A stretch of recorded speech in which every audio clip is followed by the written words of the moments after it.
जब भारतीय फ़ज़ाइया ने रफ़ाइल तैयारा सेलेक्ट भी कर लिया और अपनी फोर्स में इंडक्ट भी कर लिया।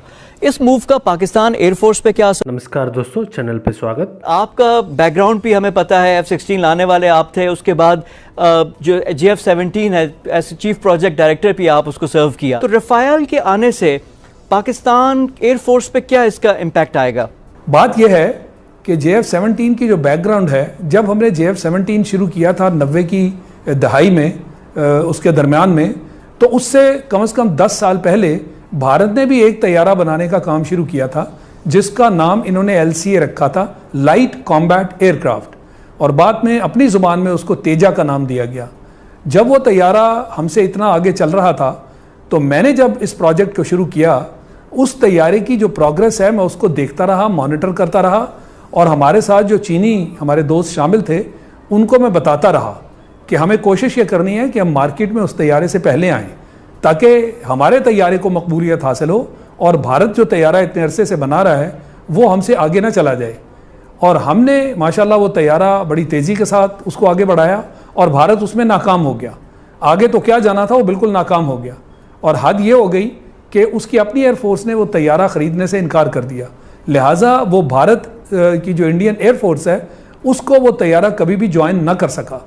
ये है ज़मीनी हक़ाइक़। इस वजह से जो भारत के जहाज़ हैं उसके फ्लीट में, उसकी इन्वेंट्री पर वो पुराने होते गए और वो लाइफ एक्सटेंशन भी वो लेते रहे, मगर अब वो वक्त आ गया जहां उसके जो पुराने जहाज़ थे उसको फ्लाइंग कॉफिन्स का नाम दिया गया, यानी वो परवाज़ करने वाले कफन बन गए उनके पायलट्स के लिए। और वहाँ पे फिर इसके बारे में बड़ी हुकूमत के ख़िलाफ़ वो होते रहे, कार्रवाइयाँ भी होती रहीं कि जी वो जो शख्स जो पायलट हैं उनमें हलाक हो जाते हैं, उनको आपने इतने पुराने तैयारे दिए हुए हैं कि वो तो हलाक हो जाते हैं। एहतजाज होता रहा इस बात पर, मगर इतने साल बीत गए, भारत इसी कशमकश में रहा कि कौन सा नया तैयारा ख़रीदें जिससे उसके पुराने जो फ्लाइंग कॉफिन्स हैं उनको रिप्लेस किया जाए। और वो उसी कशमकश में और उसी तगोदौ में आज का दिन आ गया। अच्छा, 2016 में उन्होंने फाइनली सिलेक्ट किया। जी, रफ़ाइल के बारे में थोड़ा सा बताएं कि इस तैयारे से क्या उनको फायदा होगा? जी, रफ़ाइल जो है असल में ये भी एक ग्रुप है जहाज़ों का ना, ये जनरेशन वाइज जहाज़ चलते हैं। पहले 3rd जनरेशन जहाज़ थे, फिर 4th जनरेशन जहाज़ आ गए। ये 4th जनरेशन है क्या? व्यूअर्स के लिए थोड़ा सा एक्सप्लेन कर दें। 4th जनरेशन, 5th जनरेशन ये है क्या, जरा एक्सप्लेन कर दें व्यूअर्स के लिए। ये जनरेशन का हिसाब जहाज़ के अंदर जो टेक्नोलॉजी होती है ये उससे हुआ करता है। जो टेक्नोलॉजी, आप इसकी सिंपल मिसाल ले लेना, ये आपके यहाँ कंप्यूटर्स नहीं बदलते, कोई आईफोन बन गया, कोई इस तरह का और बन गया, तो ये जो आगे आगे आप चलते हैं टेक्नोलॉजी लीड करती जाती है और इस तरह फिर जनरेशंस आगे चलती हैं। यानी 4th जनरेशन तो बहुत पुरानी हो गई। 4th में रफ़ाइल शामिल है, हमारा F-16 जनरेशन में, और JF-17 भी शामिल है, F-16 शामिल है, JF-17 शामिल है, ग्रिपन शामिल है, स्वीडन ने बनाया हुआ है, और रशिया के जो सुखोई फाइटर शामिल है, Su-35, रशियन का जो सुखोईज हैं, और नई Su-30 जो उस दिन हमने गिराया वो भी 4th जनरेशन जहाज है। तो अब बात पूछने वाली ये है कि ये जो मोदी साहब जो तशरीफ लाए टेलीविजन पर और कहने लगे अपनी शर्म को छुपाने के लिए दुनिया के सामने कि अगर रफ़ाल होते तो नतीजा कुछ और होता।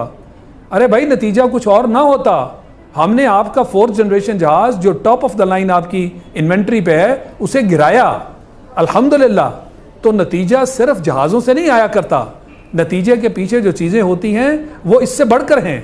उसके अंदर आपके पास आपकी क्वालिटी क्या है, ये it is the man behind the gun that matters. तो वो हमारी तरबियत क्या है, हमारे जज्बे क्या हैं, आज तक हमने क्वालिटी को देखा है, हमने क्वांटिटी को नहीं देखा। भारत तो हमेशा हमसे क्वांटिटी में ऊपर रहा, 65 की जंग में उसका यही हिसाब था, हमसे कितना गुना वो बड़ा था, आज भी वही हाल है। तो इसलिए हम क्वांटिटी का मुकाबला क्वालिटी से किया करते हैं। ये बात समझने वाली है। अच्छा, एयर मार्शल कभी समझ नहीं आएगी। ठीक है, आपने बात की। अब पाकिस्तान को क्या इस पे करना चाहिए? पाकिस्तान, अब J-10 की भी बात हो रही थी, हम भी मजीद किसी जहाज के लिए जाना चाहिए या अपने इसी इन्वेंट्री पे इन्हिसार करना चाहिए? जी, मैं उसके बारे में भी आपको अपडेट करूं। जब हमने JF-17 बनाया था तो हमने उस वक़्त इतना हमें एतमाद हासिल हुआ, क्योंकि पाकिस्तान में जहाज़ की डिज़ाइनिंग डेवलपमेंट कभी भी नहीं थी। ये कामरा, ये तो हमारी एक ओवरऑल फैक्ट्री थी। जब JF-17 के दौर से हम गुजरे तो हमने इसको कन्वर्ट कर दिया डिज़ाइन एंड डेवलपमेंट, यानी एक मैन्युफैक्चरिंग का वहाँ पे हमने उसकी बुनियाद रख दी, और उससे इतना एतमाद हमने हासिल किया। ये मैं बात कर रहा हूँ 2004-2005 की, तो आज तकरीबन 15 साल में हमने इतना एतमाद हासिल कर लिया। और उस वक्त भी हमारी विजन यही थी, उस वक्त की विजन में हमने लिखा हुआ है कि ये 4th जनरेशन जहाज़ है, अब दुनिया चलेगी 5th जनरेशन की तरफ। तो जब दुनिया 5th जनरेशन की तरफ चलेगी, पाकिस्तान खुद से 5th जनरेशन जहाज़ इंशाल्लाह बनाएगा। उसमें हम किसी की मदद हासिल नहीं करेंगे। पहले तो हमारे साथी थे चीन वाले, तो अब हमने उसकी मदद हासिल नहीं करनी, और 5th जनरेशन जहाज़ के लिए हमने अपना सारा काम जो है वो शुरू कर रखा है।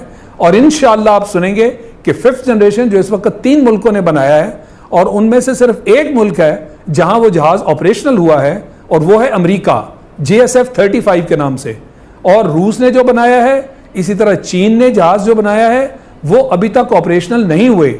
यानी इस दौर का अभी आगाज है, और पाकिस्तान इस दौर में दाखिल हो चुका है। हमने इंशाअल्लाह ये खुद बनाना है। वो जो आपका सवाल है कि आइंदा हमें क्या करना चाहिए, हमारा जवाब है 5th जनरेशन जहाज, जो कि इस जनरेशन। दोस्तों चैनल को लाइक शेयर सब्सक्राइब करिए। धन्यवाद। जय हिंद।